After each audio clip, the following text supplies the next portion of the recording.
Sawasdee ka! Welcome to Sawasdee Cat channel. And today I got my friend from the famous show MasterChef. We were in the competition together. Yeah, same heat. Yes, same heat. It was great fun, and Rishi is super talented, and he's going to show us a few dishes in our kitchen today. Well, I'm happy to be here, Pookie. Thank you for having me on the Sawasdee Cat channel. Thank you. Right, Rishi, what are we going to do today? So, Pookie, I've got a couple of exciting dishes. And the first thing that I think we can make together is actually a dessert dumpling.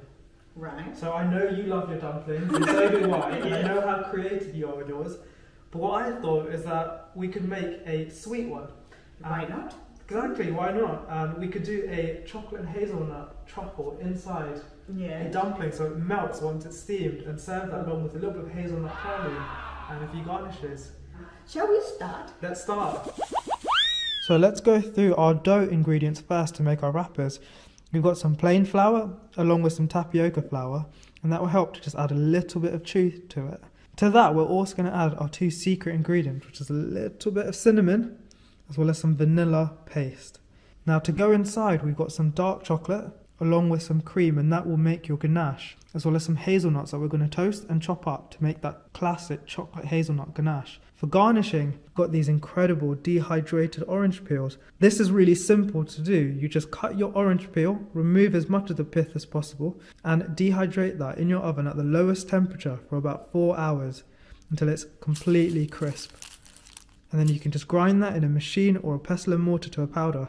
So that will make for the perfect and fragrant garnish. So now, with this chocolate, I'm just going to finely chop it. Brilliant. And what kind of chocolate are we using, Pookie? It is the 60% dark chocolate. Perfect, my favourite. Okay then, let's do that.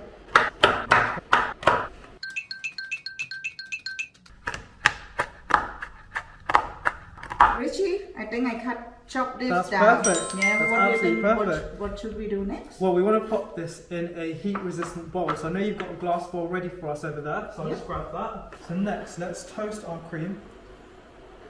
So let's simmer, Toast our cream. Let's simmer our cream. That new word for me. That's your influence on me, Pookie. We're going to bring this up to a gentle simmer, so just when there's a bit of bubbling on the side. We don't want it to boil or we risk it splitting. No one likes a split ganache. No. It's not the end of the world, but no one likes it. So we just want to see a bit of bubbling around the edges. Okay. We're going to pour it over the chocolate and just let that sit for a minute. So we're just going to pour that all over.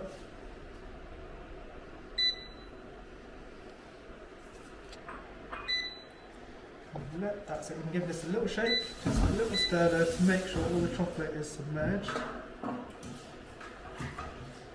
You can already see it starting to melt. So whilst this is melting, the next minute or so we're just going to toast up our hazelnuts. Probably need about half of those. Right. Next kind of 30 seconds so. Pookie, if you wouldn't mind just mixing that all together until it's really smooth. Of course, no problem. That's perfect. Is my wrist movement alright? That's perfect, Pookie. So you can see, Pookie, the skin is almost starting to get quite crisp.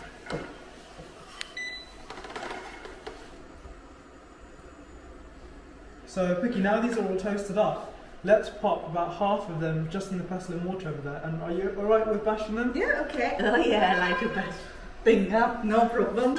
Only half though, don't put it all like I did. So we'll go about there, that's perfect. So you want it quite fine? Well no, we want to keep it quite coarse, so that when you taste the dumpling you can still get that texture. Get that crunch. Yeah, we're all about texture, aren't we? Yes. Texture and taste. Yeah. Yeah? Yeah, I'd say we're there. So do you want to pop that all into there and give it a good mix? All that? Yeah, all of it. And that's going to add loads of flavour, a nice nuttiness and a bit of texture. But if anyone watching this is allergic to nuts, by all means, you can leave it out. So, Pookie, now we've got a completely smooth ganache. Right. We're going to pop this in the fridge for about an hour or two until it starts to set. Yeah, so let's crack on with the dough, because whilst the ganache is chilling out in the fridge, Okay. we can crack on with making the actual dough, because that's going to need a bit of time to rest as well. Alright. So we'll take our plain flour. Would you mind doing it? We'll take our plain flour and a tapioca flour. And if you wouldn't mind popping it in the bowl there. That's the plain Yeah. flour. And then some tapioca flour. And again, that just adds that little bit of chewiness that I think is really nice. Right. And then if you just get, you can do it with your hands or with a fork here, if you get that good bit of a mix.